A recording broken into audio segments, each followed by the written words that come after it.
읽어주는 교과 다섯째 날 10월 19일 목요일 내가 있는 곳에서 시작하기. 사도행전 1장 8절을 읽어보라. 예수님은 세상을 향한 그분의 증인이 되거나 나눔을 실천하기 위한 어떤 원칙을 제시하셨는가? 이것은 예수께서 제시하신 원칙으로서 우리가 다른 사람들에게 전할 복음을 가진 제자로서 어떻게 행동해야 하는지를 보여준다. 진리를 전하는 것은 다른 사람이 얼마나 틀렸는지를 납득시키는 것이 아니라 요한계시록 14장 6에서 12절에 세 천사의 기별이 보여주는 예수님을 전하는 것이다. 사도행전 1장 8절에 주어진 예수님의 말씀에는 몇 가지 원칙이 제시되어 있다. 첫째, 너희는 예루살렘에서 내 증인이 되리라.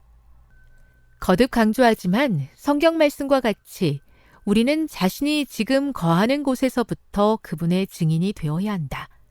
여기에는 우리 가정, 교회, 이웃, 지역 사회가 포함될 것이다.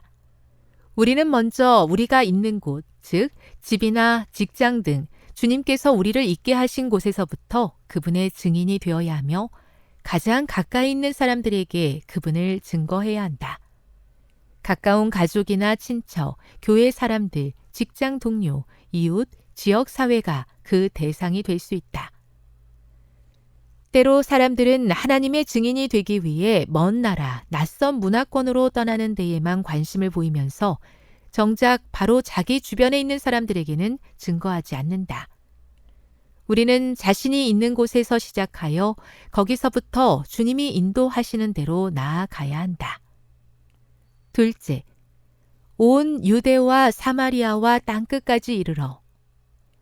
예수님은 증인이 되는 것이 문화적 경계를 넘는 것이라는 사실을 다시 확증하신다.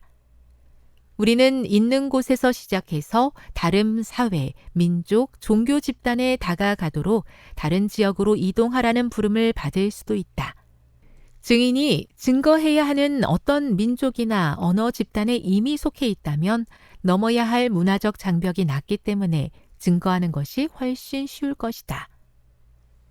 세계 일부 지역에서는 교회가 한 씨족이나 부족만으로 구성된 경우도 있다. 그러나 예수님의 대사명은 우리가 그분의 증인으로서 우리의 안주지대에서 벗어나 다른 사람들을 위해 우리의 힘과 노력을 기울이는 것이 중요하다고 말한다. 그들에게도 그리스도의 복음이 필요하다. 교훈입니다. 예수님은 제자들에게 내가 속해 있는 가까운 곳에서부터 시작한 이후에 복음을 모르는 더 먼 곳까지 나아가 증거하도록 선교의 원칙을 알려주셨다. 함께해요. 지역사회에서 특별한 도움이 필요한 사람들 중 교회가 미처 다가가지 못한 사람들을 찾아 목록을 작성하십시오. 시작해요.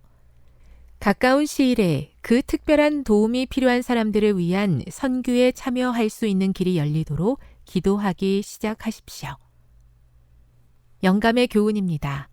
언제 어디든지 있는 곳에서 증거. 그들은 영적인 권능의 특별한 부으심을 통하여 영혼 구원 사업에 기적적으로 적합하게 될 어떤 미래를 고대하는 것이 아니라 자신들을 날마다 하나님께 복종시킴으로 그분이 그들을 그분의 사용 목적에 적합한 도구로 만드시게 할 것이다. 날마다 그들은 그들의 활동 범위 안에 있는 봉사의 기회를 활용한다. 날마다 그들은 그들이 어느 곳에 있든지 가정에서 어떤 대수롭지 않은 노동을 하거나 유용한 공공 분야에서 일하거나 주님을 증거한다. 사도행전 55. 저의 시선을 가까운 곳으로 돌리게 하시고 주변에 있는 사람들의 소중함을 보게 하옵소서. 그들에게 행한 잘못된 행동과 무관심이 있다면 용서하여 주시고 회복하게 하옵소서. 그들과 그리스도의 사랑으로 함께하도록 은총을 부어 주옵소서.